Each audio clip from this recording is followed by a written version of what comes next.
Alright, magandang umaga po sa inyo lahat. At narito po tayo na yon muli sa UP Diliman for the second time. Pero ang ating sasadyain natin itong disc golf clinic dito po sa UP na ongoing ngayon. And of course makakasama natin from the Disc Golf Association of the Philippines si Coach Derek and si Ma'am Luisa. So ladies first, Ma'am Luisa, bumati ka naman. Magandang umaga po. Nandito na naman po kami sa UP. So kahapon nasa Batangas kami, and then ngayon dito po kami sa UP Diliman kung saan nagtuturo po kami ng disc golf sa mga estudyante ng CHK sa UP Diliman po. And I'm with Derek, the UK founder ng disc golf ng UK, and then disc golf Hall of Famer. Siya rin po nakakasama ko nagtuturo sa mga bata ngayon. Alright, Derek, your opening remarks. I'm really delighted to be here, and it's great to see so many people throwing discs. Alright, Ma'am Luisa, I know disc golf for such a long time na. Pinopromote po namin sa Sports Corner page. So, I'm keeping you busy right now sa ating disc golf, lalo na last weekend. Meron tayong first anniversary tournament dyan sa Yanayong Pilipino. Ano ang mga balita natin? Yes, so last weekend nagkaroon lang po kami ng first founding anniversary po namin sa Disc Golf Association of the Philippines. So nagkaroon po kami ng mga 51 players na dumating sa iba't ibang bansa, sa iba't ibang parte ng bansa natin. So and then also nag-participate yung ibang mga international player like Sir Derek, dumating po siya. And then ongoing po yung aming mga disc golf clinic. Actually sa after po, next week po na to ay magkakaroon po kami ng clinic sa Palawan, sa Quezon, Berong, Palawan. So, yung mga tournament po namin is ongoing din until next year. So far, nag-grow po talaga yung disc golf natin dito sa Pilipinas with the help, of course, ng mga sponsor at saka yung mga supporters natin like Sports Corner PH.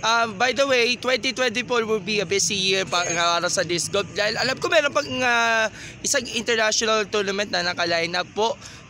Yes, sa Lipad, Pilipinas po. Yun po yung Southeast Asia Tour na last stop po ang Pilipinas. That will be on February 24, 25. So kami po ni Sir Derek yung mag-spearhead po ng tournament na yun sa Tarlac. Alright, and I like to ask Sir Derek because you've been here in the country for quite a while and you help and promote and to teach disc golf in the country. What was your initial reactions on the turnout of every Filipino that they tried the disc golf in your clinics? Yeah, it's great to see they're all enjoying themselves. Particularly we've had lots of kids playing, and their enthusiasm is fantastic. And how do you envision right now for disc golf to promote and to sustain its growth in the country with your help as one of the instructors in this clinic? Yeah, well, Louise is doing a great job, and she has other people who are also helping. But she has a good plan to introduce people, to leave baskets with different groups so they can practice.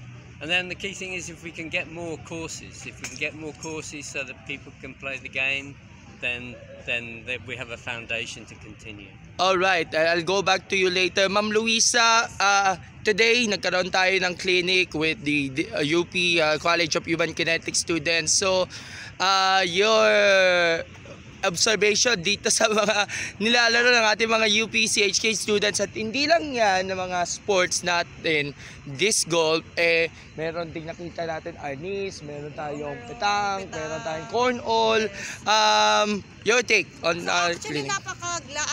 nagpapasalamat po ang Disc Golf Association of the Philippines at saka po yung Professional Disc Golf Association sa mainit na pagtanggap po sa disc golf dito sa UP.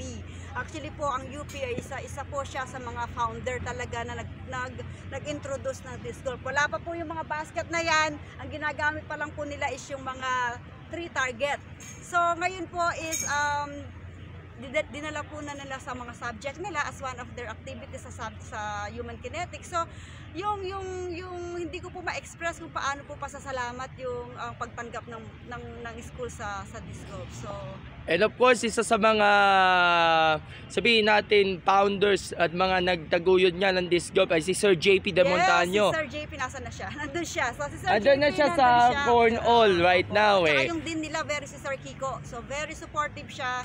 Since day one ay pumunta ako sa UP, sabi ni Sir Kiko, anything that promote disc golf, he will going to help us. And then eto naman, tignan nyo naman, subject na siya sa school nila. So it's really good news for the disc golf around the world. Kasi, what we are doing here is really inspiration for everyone. And of course, ang pinaka main hub talaga ng disc golf dyan po sa Pilipinas ay sa Tarlac pa. Yes Kasi po. ang dami mga mga Grassroots. produkto, magagandang mga produkto dyan sa Tarlac. Kamusta yung Tarlac natin? Ngayon, super busy po kami kasi ngayon nilalagay po namin dinidesign po namin yung 18 holes na disc golf course of Tarlac. Ngayon, ang pinakamalaking disc golf course po sa Pilipinas ay yung sa Tarlac. So ngayon, doon din po gaganapin yung Southeast Asia na kung saan napaka-busy po namin ang preparation natin yung for next year. Okay, speaking of this golf course,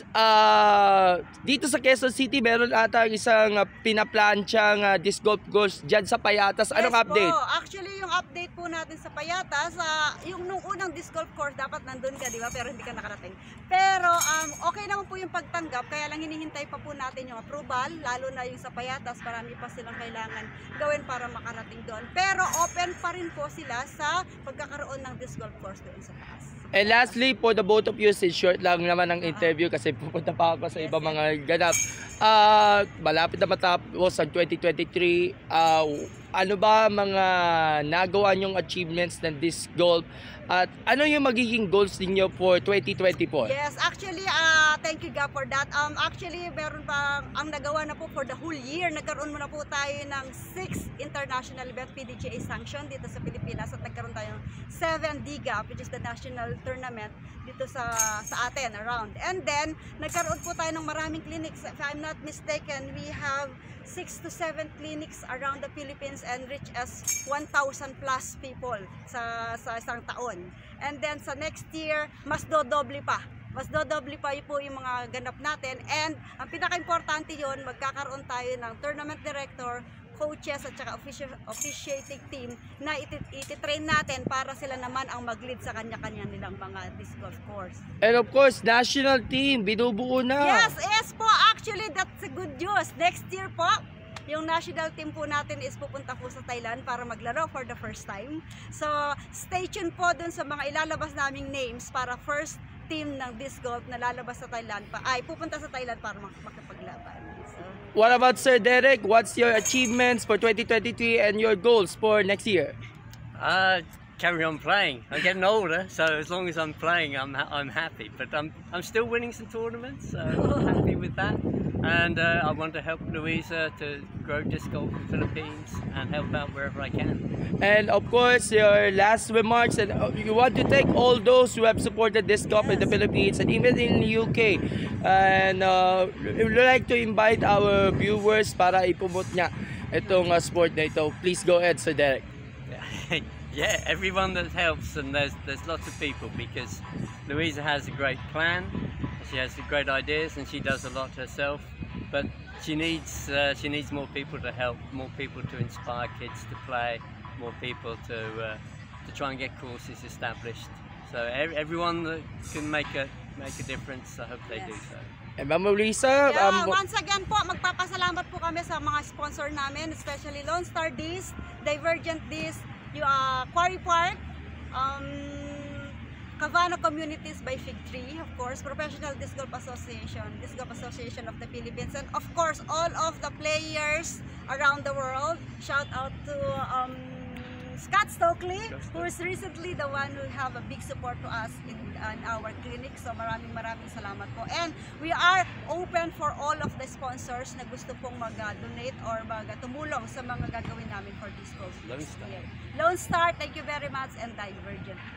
and again, we'd like to thank you sa inyong pag-imbita sa amin para pumunta dito sa UP, and we rest assured kahit sa susunod na taon, tuloy-tuloy pa rin ang ating binibigay sa support of our page, Sports Corner PH, which is now 34,000 followers. And we are going to our anniversary by December 14. 8 taon na po kami. Anniversary po, Sports Corner PH, and thank you po sa I could still remember the first sports page that recognized Disc Golf Philippines was the Sports Corner PH. So thank you very much, Sports Corner PH, and we are looking for more of our partnership and things, and God bless you po. And again, Ma'am Luisa, Coach Derek, thank you so much for having with us, and we look forward to meet up soon sa mga susunod pang events, and God bless you. Salamat po. Thank you, guys.